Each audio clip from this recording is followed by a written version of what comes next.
We were looking in the school systems to combine as many of the populations of those with physical disabilities as possible in order to make it viable at the community level.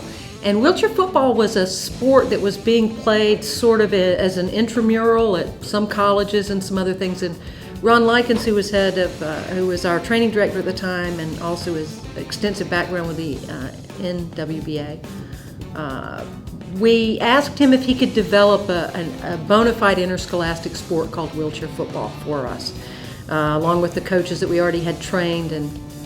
And so we sat down and we had an inaugural season, and just to kind of see how it would work. And we knew that officials are key when you're doing a sports league, in any league, but especially in the schools. So we wanted to see if we could actually enlist Georgia High School Association football referees. This was going to be a big task. And it turns out they loved it. And they then brought more information about how they thought this could work. And so it evolved over, I would say, a couple of seasons. And we now have wheelchair football.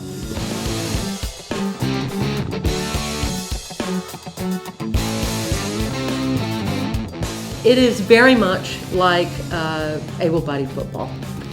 Of course, we don't have the field, but we still measure downs, and we do it on a basketball court.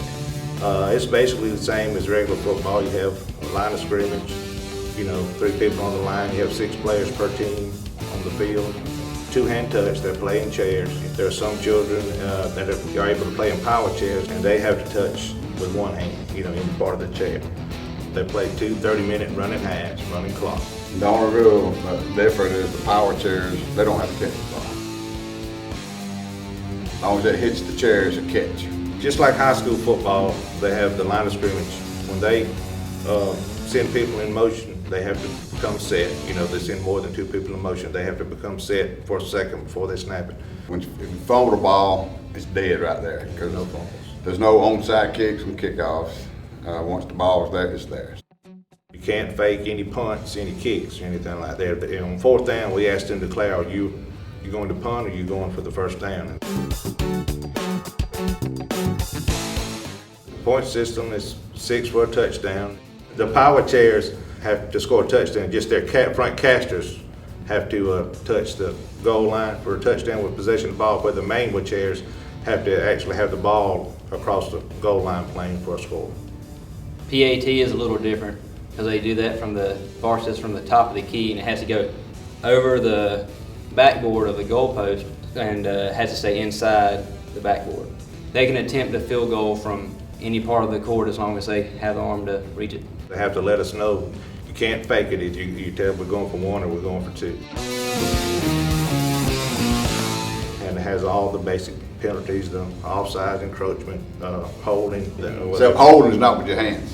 They hook the chairs into the wheelchair spokes.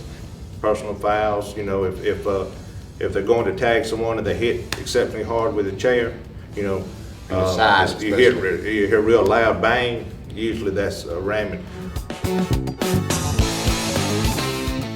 Sports chairs usually require no padding because they're already fixed, got curves, they got no point, no sharp objects on it. It's the power chairs that sometimes can't be no higher than 5 inches above the floor.